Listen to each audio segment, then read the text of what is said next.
You're listening to NGSC Sports Radio. Hear us live on ngscsports.com, where you can get awesome analysis for all things sport. Or check out our podcasts on iHeartRadio, Spreaker, iTunes, TuneIn, and much more. For our latest videos, head to NGSC Sports YouTube channel. Follow us on Twitter at NGSC Sports and like us on Facebook. NGSC Sports. We never stop.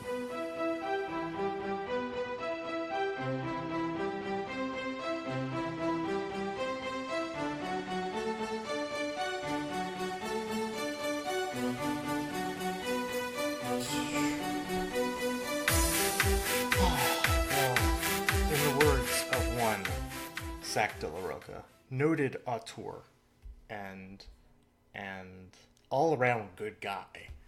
What better place than here? What better time than now? I've actually forgotten the rest of that song, and that's okay because we'd probably get sued. That's kidding. Rage Against the Machine doesn't know who we are. Who are we? We are the A Foreign Affair podcast, of course, and this is episode 202 of the show. My name is Edward Green. I am not joined this week, unfortunately, by my call in crime, Wes Bradshaw. He will be joining us later on in this lovely podcast from parts unknown to give his latest musings, and those will be great, I'm sure. We do want to mention, as always, this podcast is presented by NGSC Sports at ngscsports.com. We never stop. When I say we would like to mention, yes, I know I'm doing this podcast alone right now, and that's fine. It's totally fine that I can say we. It's the Royal We, which is a song by the Silver Sun Pickups. And no, I cannot get sued for just saying that. On the docket for today, as we get right to it, we do have a Premier League quick review to do. And not just quick because I'm alone today. It's quick because there was like 4 matches. Because FA Cup goodness weekend, y'all. We'll also get to the Champions League draw. I do believe Wes Bradshaw might be dropping a little bit of that in his segment later. As well as the FA Cup draw after the FA Cup matches that took place this past weekend. The draw for the final teams of 4. All sorts of legal hoops I'm leaping through right now. The 4 semifinals. We can call them semifinals. That's not trademarked. The semifinals of the FA Cup draw has been announced, so we can get you that. We do have a little bit of news and notes to report, and of course a watch for. So let's get right into it with this edition of the podcast. We're going to jump right into the Premier League as we always do. Of course, this was supposed to start on Friday. This was supposed to be Friday Night Football on NBC Sports. But Tottenham being in the FA Cup means no Friday Night Football for you. Their match with Newcastle will be made up later on in the season. The matches that did take place on match day 31. Stoke loses to Everton 2-1. Sank to Son, who every day Sam Allardyce hates more and more with a brace in this one. His brace is the difference in the match as Everton goes on the road to beat Stoke. A singular goal for Stoke in the 77th minute from Eric Maxim Choupo-Moting was the soft equalizer, we'll call it, for Stoke. Just after Tosun had scored his first goal in the 69th minute, Tosun again answered 7 minutes later with his second to give Everton the lead for good. Palace, you know, I have to say, I don't, as I get a notification from someone who shall remain nameless, Anthony Massiana, as we mentioned, we haven't really talked about Manager of the Year race in the Premier League this year, because unless something bizarre happens, it's going to be Pep Guardiola. Like, it just is. I think we should start kind of asking if Roy Hodgson should be in that conversation. He shouldn't win it, but we might have to start asking if he should be in that position. Because, I mean, we look at it. This was a team, I believe, that hadn't scored a goal in their first 5 matches, lost all 5 of them, and since then has gone 7, 9, and 10. Which, if you're thinking, like, well, that's still not very good. Like, no, it's not. It's not great. But he has all 30 of their points. If they had 30 points after 26 games, they'd probably be super clear of safety. Like, they'd be fine and dandy. They're not. They're only 2 points clear of the drop zone. And God, was that win important. But I think, a full year of Roy, and then you think, Mac, they just narrowly lose to United after being up 2-0. They go down 3-2. This is a half-decent team. And it's amazing the job Roy has done. So good on you, Roy. If they do, they could still absolutely get relegated, though. Absolutely. But not on this day. They go on the road to Huddersfield, and they get the 2-0 victory. Tompkins and Milivojevic, he's the good penalty taker, Benteke. There's another one that just, goes the other way. He won it. He didn't win it. He put the game away in the 68th minute with a penalty to give Crystal Palace all 3 points. Huddersfield, they're looking okay. They're at 31 points, so not that much better, but there's so many teams right now. If Huddersfield can just pick up a few more points, they should be safe. Bournemouth, just taking all the daggers into West Brom, and if this isn't the match that does it, I don't know what is.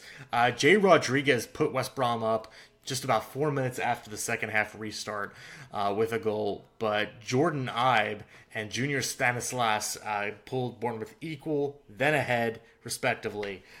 Jordan Ibe getting some time with Bournemouth and making the most of it with that goal in the 77th minute, and then Stanislas with the goal in the 89th, and that is a crushing loss for West Brom, because if we take a look at it now, they're now 10 points clear.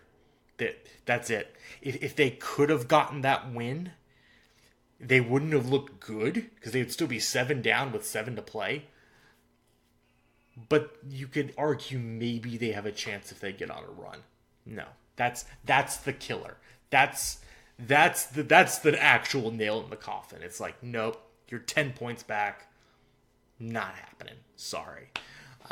So West Brom, they're going down. And what I'm sure Wes will talk a little bit about later, as sure as I can be, I guess. It was the Mo Salah show at Anfield with a 5-0 Liverpool win over Watford. A minor banana peel it could have been. 'Twas not. Roberto Firmino also had a goal in that one, as Liverpool push aside their Manchester United disappointment and climb up, at least temporarily, into third place. All the teams around them, literally every team in like almost the top half of the table, now has match in hand against them. But they do have the 3 points. So Liverpool do take the 3 points in. And as we do look at that table, because that is actually the last match, that is because Sunday's matches were both postponed, and so now we hit the international break. So yay! So there'll be more matches next week. So as we look at the table, not much has changed at the top, obviously, because almost none of the top played. City's still in first by 16 over United. Liverpool temporarily, again, as we mentioned, 2 points back of United in third place. Tottenham fall temporarily back down to fourth with 61 points. They're 2 back of Liverpool, which means if both teams win out, Tottenham will still finish third. Or at least third, I guess we should say. So that is important. But Liverpool, again, big 3 points. Chelsea, Arsenal, still 5th, 6th. Burnley in 7th. Leicester in 8th. Everton have pulled lever on the moment with Leicester in 8th place. And then Bournemouth rounds out the top 10 as they are level on points with Watford. At the bottom of your heart, the relegation zone, West Ham is currently in 17th place. But they have match in hand against Huddersfield and Crystal Palace, which are the two right above them. They're level on points with Palace, and they're 1 behind Swansea and Huddersfield. So a West Ham win in that makeup match would get them out of the drop zone. However, they're right there on the cusp. Southampton also has match in hand. They are at 28 points, so just 2 back. Stoke do not have match in hand. They are 27, and as we mentioned, West Brom have 20 points through 31 matches. Not a very good campaign for them. And it does look like they're going down Stoke again. Very close. And 2 Marquise teams right there at the bottom. Southampton and Stoke, now that he's at Southampton. Don't believe he's actually played a league match with them yet, but that's okay. So just a real quick look ahead, not this weekend, but next weekend, to the Premier League. Crystal Palace, it will be at home against Liverpool. That's going to be a very interesting matchup. Swansea have to go to United. Newcastle gets Huddersfield. West Ham, Southampton. That's a big swing there. That's 17th and 18th place. Boom. Huge matchup. Watford, Bournemouth. West Brom, Burnley. Brighton, Hove, and Leicester. And then Everton, Man City at 12:30. Sure. And then on 8:30 a.m. on Sunday, Arsenal, Stoke. And then Chelsea versus Tottenham at 11 a.m. That will be insane. And if Tottenham goes to Stamford Bridge and gets like a point, we might be pretty close to top 4 locked in. Maybe. Don't want to jinx it, obviously, but at that point, Tottenham would be 5 up on Chelsea with 7 to play. Not impossible to overcome, but it starts to look less and less likely. And if Tottenham win at Stamford Bridge for the first time in forever, nope, not getting sued. Then Chelsea is at least... Well, Liverpool could also win again. But even if Liverpool lost on the weekend to Crystal Palace or something, then they'd be 9 points back of Liverpool. So this is kind of a match Chelsea has to win to stay in the top 4 race. And if they don't, that could basically be it. So, yeah. No, wait, I did the math wrong. They'd be 7 back of Liverpool. But still, that's kind of a large amount with 7 to play. So anyway, that is the look at the next weekend when we do have Premier League matches. But that is not this weekend because it is an international break. On the international circuit, we do have Champions League draw information. The quarterfinal draws took place last Friday, and we have the results. Barcelona has drawn... Oh, man. Oh, West Bradshaw. Barcelona has drawn Roma. That is a brutal draw for Roma and a good draw for Barcelona. Yes, an Italian team did end their Champions League campaign last year.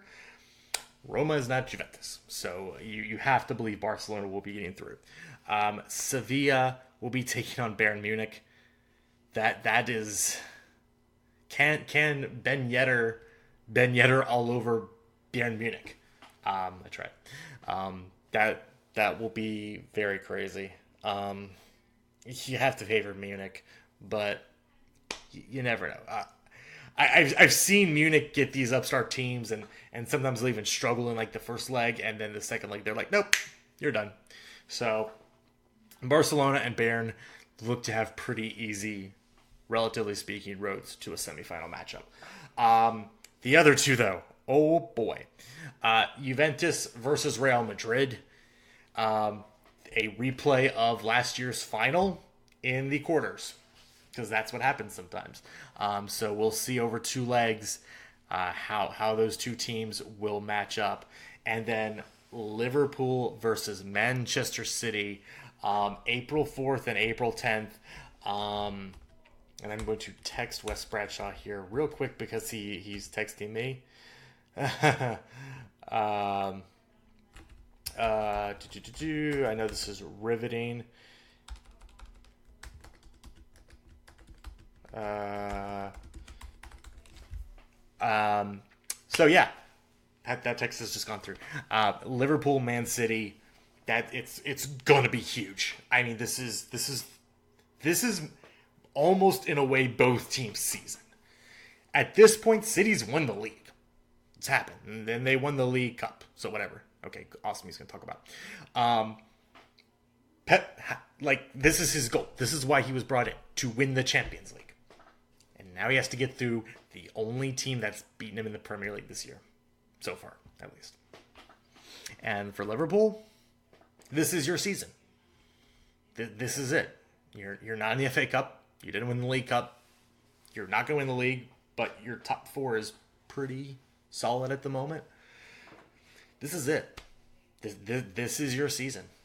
now at this point. It's get through Man City and get Liverpool to a Champions League semifinal against most likely either Barcelona, Bayern Munich, or Juventus or Real Madrid. And that would be insane. So this is, in a way, both teams' season on the line. And I know it feels weird to say that about City. It really does. But at this point in the season, with no more really focusing on the league, this is their season. So those matches will be on April 4th and April 10th. So they will be playing less than a week apart, which doesn't make any sense. Like, why if you... never mind. It's fine. Why would something make sense? So again, Sevilla, Bayern, Juventus, Real Madrid, those start April 3rd. Barcelona, Roma, Liverpool, Man City, those start April 4th. It will be nuts. FA Cup draw. Because of the quarterfinals that took place this weekend. On Saturday, Tottenham dispatched Swansea fairly easily 3-0 at the Liberty Stadium. Christian Eriksen with a brace. He does love playing against Swansea. And Eric Lamela with a goal just before the first half stoppage. Got Tottenham comfortably on the road to the semifinals without Harry Kane. So now we'll have to see if that can keep going into the semifinals as well. Their opponent will be Manchester United, who also somewhat comfortably dispatched of Brighton and Hove Albion. Lukaku with a goal in the 37th minute, and Nemanja Matic with his second goal of the season in the 83rd. So those will be two very good teams, we hope. Going into Wembley, Tottenham will be, quote, on the road for that semifinal matchup on April 21st. That'll be big. Tottenham, that is huge for them. They've split the two matchups so far in the Premier League this season. Manchester United winning at home, and then Tottenham turning around about a month ago or so and winning at home as well against United. So big match at Wembley. The other one will be Southampton after they got a 2-0 victory over the lowest club remaining in Wigan. They are going to go ahead and advance on through. So it's only Premier League teams left, as they'll be Southampton will be taking on Chelsea, who needed added extra time to get past Leicester. Alvaro Morata, he has finally scored again in the 42nd minute. Jamie Vardy had his party and answered in the 76th. 1-1 to extra time, and then Pedro in the 105th minute got the game winner for Chelsea as they broke through at the KP. But man, this was a bad game of football. Which is kind of surprising. Chelsea doesn't have that much more to play for, and they're still trying to get back in the top four, and everything's going nuts around them right now. And Leicester almost literally has nothing to play for besides this. So just bad football. Surprisingly bad football. But Chelsea will be taking on Southampton April 22nd at Wembley. So that's it. That's your match talk. Do have a little bit of news and notes to report. If you haven't gone and read the Jose Mourinho press conference transcript from back on March 16th, when he was talking before the FA Cup match against Brighton, just go to the Manchester Evening News, manchestereveningnews.co.uk, and just go find it. It's the transcript is by Charlotte Dunker. Anyway, bang up job here. Just go read it. It's worth a read. I want to pull up a quote though that I sent to Wes. One of my favorite bits of it, where Josie goes, "I'm not going to run away or disappear to cry because I heard a few boos. I'm not going to disappear from the tunnel, running immediately. Next match, I will be the first to go out. I am not afraid of my responsibilities. When I was 20, I was nobody in football. I was somebody's son with a lot of pride, and now at 55, I am what I am. I did what I did because of work and because of talent and my mentality, so they can be together. I understand that for many, many, many years was really, really hard for the people who doesn't like me. Here he is again. Here he wins again. For 10 months, I win nothing. The last title that I won was 10 months ago. I beat Liverpool, Chelsea, I lose against Sevilla, and now is their moment to be happy. I learned that in my religious formation, be happy with others' happiness. So be it. I am a really happy guy." Oh, Josie, don't ever stop being Josie. You amazing, amazing man. So again, go check it out. It's fantastic. The whole thing is great. Also, news coming out last week that the 2019 Copa America, a tournament the United States surely will not win, but have been invited to. They and Mexico will be representing CONCACAF as also reportedly one other team, maybe Canada. That's really inside joke right there. There's also, speaking of jokes, apparently we're also inviting Asian teams now to the Copa America. It was a little weird when it wasn't just South American teams anymore, but you're like, okay, North America, South America, cool. It was the Copa America Centenario, fun little one-off. All right. And now it's like, no, this is becoming a thing now. This is a thing. So, and they're gonna invite Asia now. So, some of the teams listed: South Korea, okay, they're a World Cup club, sure, why not? Japan, okay, not bad, sure. Australia, World Cup club, okay, why not? Also mentioned is China. China's not very good at soccer. Also mentioned is Qatar. Qatar is very not good at soccer. Big not goods. But they have oil money, and they're going to be hosting the 2022 World Cup. So, yay. Yay.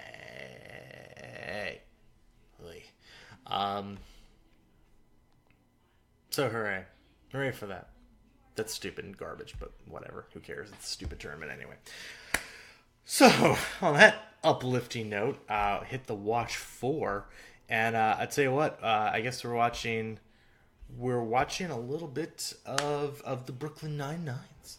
The Brooklyn Nine-Nine is back, ladies and gentlemen. And this is my first time coming back into a season after myself and one-name producer Jackie watched the first 4.5 seasons. Just binged it. It's a great binge. We're now midway through season 5. We've just come back. A lot of TV coming back. And Brooklyn Nine-Nine is part of that. And, oh, man. Oh, it's so good. A lot of crawling. A lot of blonde perms. Amazing show. Very, very nice. So, that will do it for the Watch 4. Brooklyn Nine-Nine is back. And speaking of back, I'm going to throw it back to... this is terrible. We're going to throw it, though, to Wes Bradshaw, as he's going to bring us a little Anfield Corner, as well as So Raw. And all I think he's going to say in the whole time of So Raw is yes, yes, yes, finger pointing. What's up, guys? Welcome to this week's edition of Anfield Corner. I'm Wes Bradshaw, nominal co-host of this A Foreign Affair podcast. Of course, Ed Green has loaded the bases. I'm here to knock it out of the park. That's right, folks. Metaphor after metaphor. I got them coming. I have no freaking clue what's going on with me right now, but I just worked all night, and I'm as wide awake as I normally ever am. So, hey, here we go. Let's talk a little Anfield Corner. What Anfield Corner would be complete without, of course, recapping the historic day that Mohamed Salah had at the cozy confines of Anfield just this past weekend. Put not one, not two, not even three, but 4. Count them, 4 goals past a Watford side that, at the moment, that's not a relegation fodder side. Watford's decent. Obviously, they've fallen off since the beginning of the season. They're not quite the club they're not quite the team that they were. But still, watching Liverpool put 5. Liverpool, of course, a 5-0 winner. Putting 5 goals by Watford was just crazy to begin with. But then Mo Salah in the snow. Mo Salah running down the wing. Oh, it was great. 4 goals on 4 shots by Salah. And, I mean, it's one of those, in baseball, a pitcher can throw a perfect game. In football, the quarterback can have a perfect game throwing the football. That rarely ever happens. And for Mo Salah, it was pretty much a perfect game.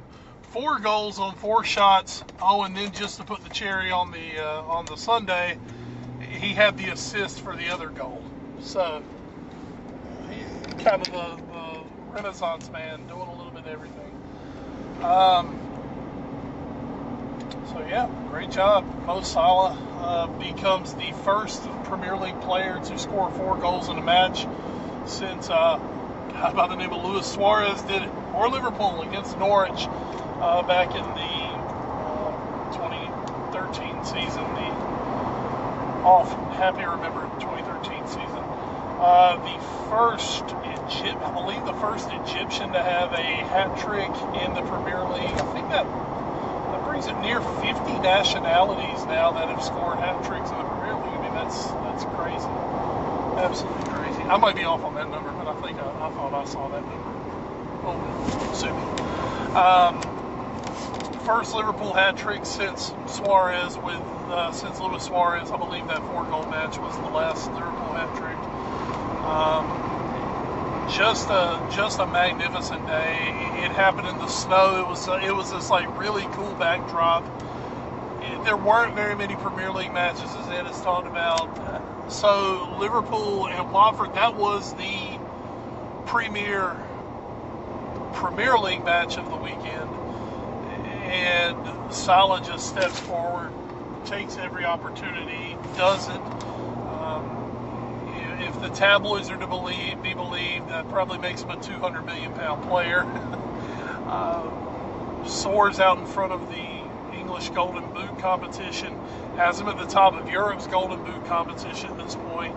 The Harry Kane injury is not helping the Spurs front man, and the fact that Salah's just scoring goals for fun now. But anyway, a magical day at Anfield, and with still pretty much a good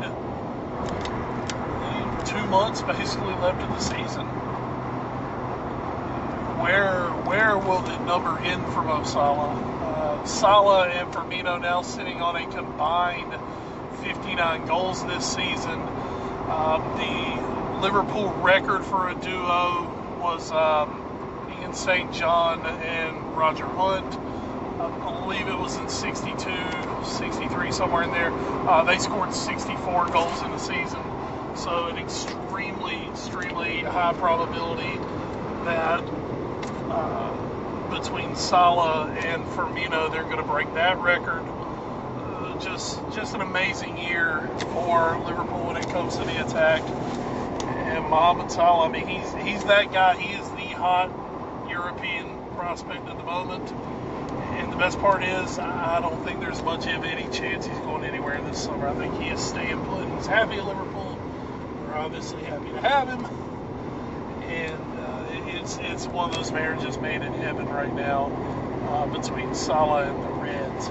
Speaking of the Reds, since this is Anfield Corner, since we last saw you, I'm sure Ed's brought it up. If he hasn't, I'm sure he'll comment on it. The Champions League draw was made. If you don't know it by now, I don't know why you're listening to us, but when you look at it, the glamour tie of the round, at least internationally, is Juventus and Real Madrid. I think a very close number 2 in the glamour draws is obviously Liverpool and Manchester City. Rounding it out, Barcelona take on Roma, and Sevilla will be taking on Bayern Munich. Breaking it down from a Liverpool standpoint, I've seen a lot of people saying, of everyone, this wasn't who we wanted. You can take that in a lot of different ways. The way a lot of people are putting it was, we know City's a great team, but Liverpool wanted to prove themselves against some of the other big European sides. From a fan's perspective, the away fans wanted a killer trip. Where better to go than the Bernabeu or to the Camp Nou, or go to Munich, or even Italy to face Juventus, or even Roma, and instead, or you get Sevilla and get the chance for payback. Instead, they're driving about 30 minutes up the highway going to Manchester, and also it's a match that we have seen twice this season. Granted, the second one especially a really exciting match for Liverpool fans. So now, like we said, we've seen it twice. We're going to see it 2 more times, and someone is going to move on to the Champions League semifinal. England is guaranteed a team in at least the semifinal this year. That there's a positive outlook for Premier League fans. So that's obviously going to help the coefficient. As a Liverpool fan, I'm not scared of Man City. I think we've talked about this before. Man City play a style of football that is conducive to Liverpool playing their style of football. Now, what it's going to come down to is obviously who plays it better over two legs. As I've said, I think Liverpool can play with against anybody in Europe. I always felt this team was a little more built toward a European campaign than a Premier League title challenge, and that's kind of what's happened. Now you play City, and when you look back at the two matches this year, Liverpool of course lost the 5-0 match at the Etihad, their first trip there this year. Of course, there was the infamous Sadio Mane red card. And after that, pretty much Liverpool just completely fell apart and capitulated. Of course, then 4-3 back at Anfield in a match that was done and dusted. And then suddenly, the last 10 minutes, City put two by the Reds to make it at least an interesting scoreline. But a match dominated by Liverpool. So both teams have dominated matchups. They've both done it at home. Here's just one reason I like Liverpool. I'm a fan, but also what I feel is City, don't get me wrong, City are a great team. City have been playing at a high level all season. That's why they are a great team. That's why they're waltzing to the Premier League Championship. That's why they're in the Final Eight. They played at a really nice level this season. Liverpool are the team that, I think Liverpool are peaking at this point of the season. Yeah, you say, well, what just happened with United? That was a weird loss to Man United. Did it suck? Yes. Did United deserve to win? Sure. That was a weird loss. That was a little more fluky than anything to me, just the way it played out. United are a bogey team right now for Liverpool because Jose Mourinho knows how to shut off the Liverpool attack line. It's just his god-awful style of football is just perfect for shutting down a team like Liverpool. City, on the other hand, are going to play. Liverpool are so much better now than they were when they went to the Etihad the first time. And I think right now Liverpool are a better team than when we beat them 4-3 at Anfield.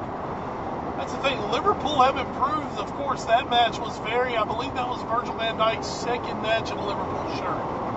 I think he played that day. I do believe he did play that day and looked good.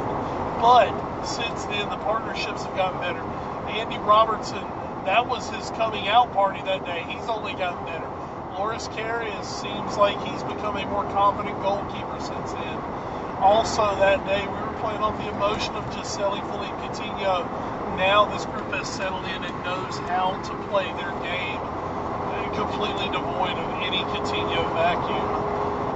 I'm not saying Liverpool are overall a better team than Manchester City, but I think at this time of the season where City have kind of, and this is taking nothing away from them, City seem to have plateaued on the season. They are what they are, and now they're just kind of dealing with injuries and trying to make it through. Where, on the other hand, you've got Liverpool, who I think are a team in the ascendancy, are coming up, are getting better every week. And the more Van Dijk's on the field, the better Liverpool are getting. I believe Liverpool are a team that is made to peak here in April and May, which is, that's kind of what Jurgen Klopp has built. All the rotation that he took so much shit for back in the winter. This is where the rotation's coming into play. When Liverpool are going to have to play 3 matches, basically in a 6-day cycle. 3 very high-level matches, 2 Champions League matches, and also the Merseyside Derby, which is going to be the Saturday between the 2 City matches. This is where Liverpool were built to excel. Let's see if they can step up to the plate. As a Liverpool fan, I have very high hopes for this team. I think we can be seen as a slight favorite even in this tie against City. So anyway, guys, that's going to do it for this week's Anfield Corner. I'll be back next week on the show. I'll be back with Ed. One more Unfortunately, all we have to talk about is that damn international break. But hey, maybe we'll get to my favorite part. That's the rumors. Anyway, guys, I hope you enjoyed it. I'm going to have some really quick hitters, and then, folks, we're going to talk about the big story of the week. Taking a look at Raw. Hey, let's talk about the ladies. That women's division is really heating up right now. A week off of her fallout from being caught on tape, degrading Nia Jax. Alexa Bliss has a match with Asuka, in which she ends up being counted out, retains her title. Obviously, it wasn't a title match anyway. Doesn't drop a pinfall to Asuka, but then gets absolutely annihilated by Nia Jax and Asuka. Mickie James also takes the brunt of the beating, and we find out after the match that Alexa will indeed defend the Raw Women's Championship against her former best friend Nia Jax, and coming up at WrestleMania, so definitely something to keep an eye on. Roman Reigns was suspended on the week, but still came out and cut a harsh promo. Was eventually arrested by U.S. Marshals, and while being handcuffed and fighting off the Marshals, Brock Lesnar struck like lightning and absolutely decimated Roman Reigns to the point that Reigns had to be taken out on a stretcher and was taken to a local medical facility. Lesnar a vicious, brutal attack on Roman Reigns as we continue that build up to WrestleMania, where it looks like Reigns is obviously being pushed as the babyface here, with Lesnar going to be in the heel role. Crowd reaction, I think the reaction's getting better for Roman, but man, I don't know. I don't know how they can end WrestleMania on that match, and there are rumors that they won't end WrestleMania on that match. But you know it's going to have a prominent spot on the card because those are two of the biggest stars in the business. We had final deletion this past Monday on Raw, as Bray Wyatt went to the Hardy compound of Woken Matt Hardy. If you remember, we've talked about this before. We kind of done final deletion. We did it in TNA. It did not have the sleek WWE production standards. Personally, I found it a little better, though. This one was just kind of a rehash of the original final deletion, but without Jeff Hardy. It was fine. Don't get me wrong, it was fine. I still think this Woken Matt Hardy character is kind of finding its legs in WWE, kind of seeing how it wants to do things. But you can kind of feel, and this was always going to happen in WWE if it happened, Matt Hardy doesn't quite have the wings to go out and do pretty much whatever he wanted to do with that character like he was doing in TNA. And that's to be understood because he was basically, Matt Hardy was one of the top decision makers in TNA when he was there. In WWE, he's just another cog in the machine. But that said, final deletion, it was fine. It was pretty fun. So that actually ended Raw Monday night. That was really interesting. Okay, now for the big news of the week on the SmackDown brand. So after having already announced his retirement, most of us pretty much preparing ourselves to never see Daniel Bryan back in a WWE ring as a competitor. Folks, it was announced on Tuesday that Daniel Bryan has been cleared by WWE doctors to once again start the Yes Movement and come back to WWE as a full-time competitor. That's right, that's the big news, a full-time competitor. You know, not just a once or twice a year attraction. It's like Daniel Bryan's back, and he's back with a vengeance. Now, the dirt sheets are saying that he's going to work more of a reduced full-time role, much like Randy Orton, where he will still wrestle some house shows. He's not going to make every part of the loop every week, though. It doesn't look like. Looks like he's going to be a little more select with the house shows. But I mean, you're going to see him wrestling on TV. He's going to be there. I had spoken to Ed. My initial thought was that there was a chance we could see Bryan versus Shane McMahon at WrestleMania. But then the more I thought about that, the more it just seemed like that would be a real rush job this late in the game. You know, they've had tension between each other, but it's never gotten to the point where it's overflowed and now, okay, we're going to have a match. At this point in the game, you can announce the match, you can have the match. You're just not going to get the same level of depth in 2 weeks that you would have gotten maybe a month ago if you would announce this match at WrestleMania. I think there's a good chance that we see Daniel Bryan versus Shane McMahon, but that it's going to be more down the road. That, to me, sounds like a SummerSlam match that has a huge amount of build written all over. So we'll see where that goes. But the way this week turned out, Daniel Bryan actually fired both Sami Zayn and Kevin Owens. Now, folks, I'm not going to lie to you and say I saw the show. I did not get to see SmackDown due to work schedule. But from everything I've seen, Daniel Bryan did fire Kevin Owens and Sami Zayn. At the end of the show, they decided they were going to take their revenge, and they put an unholy beatdown on Bryan, including a powerbomb on the apron.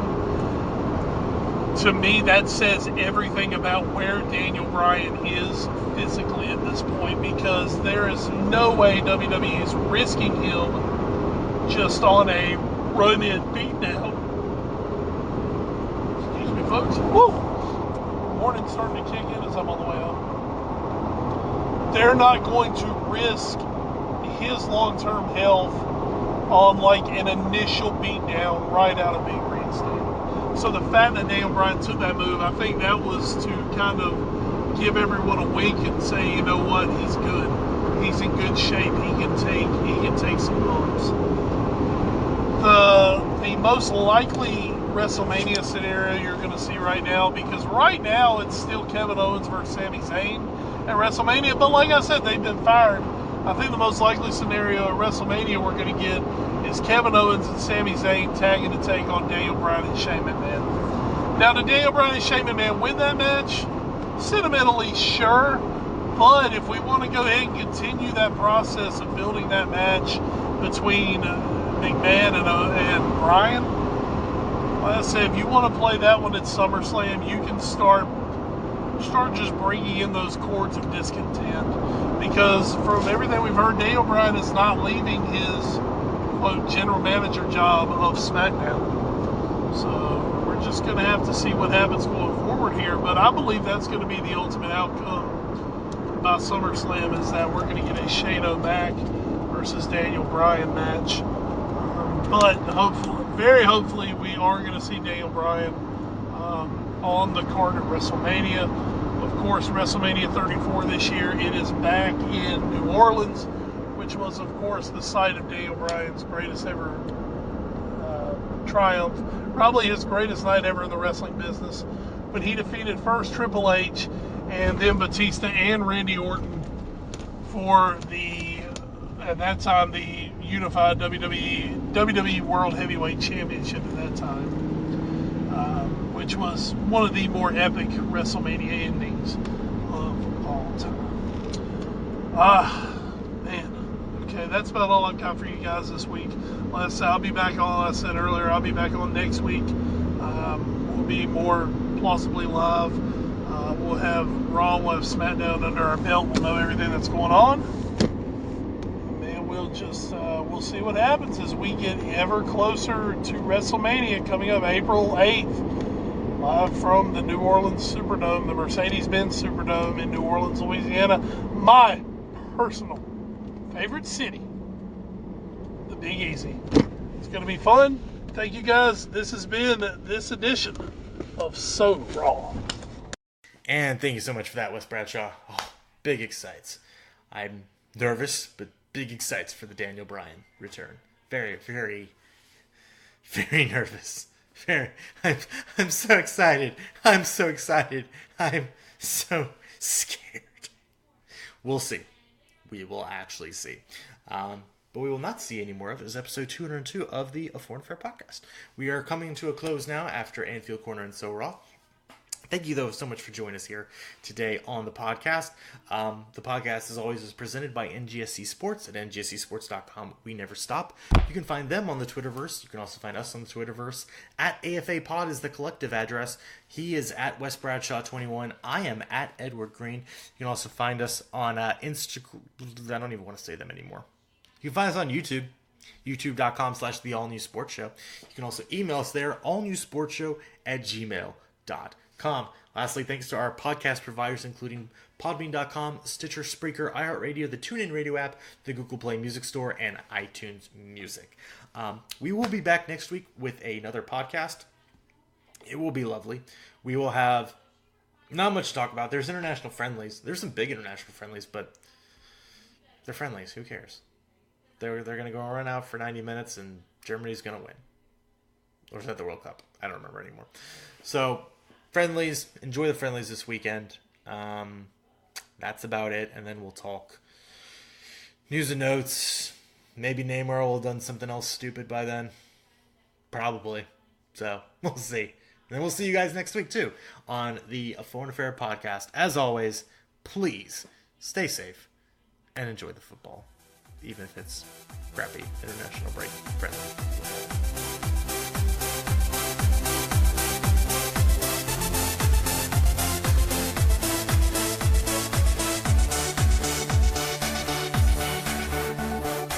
You're listening to NGSC Sports Radio. Hear us live on NGSCsports.com, where you can get awesome analysis for all things sport.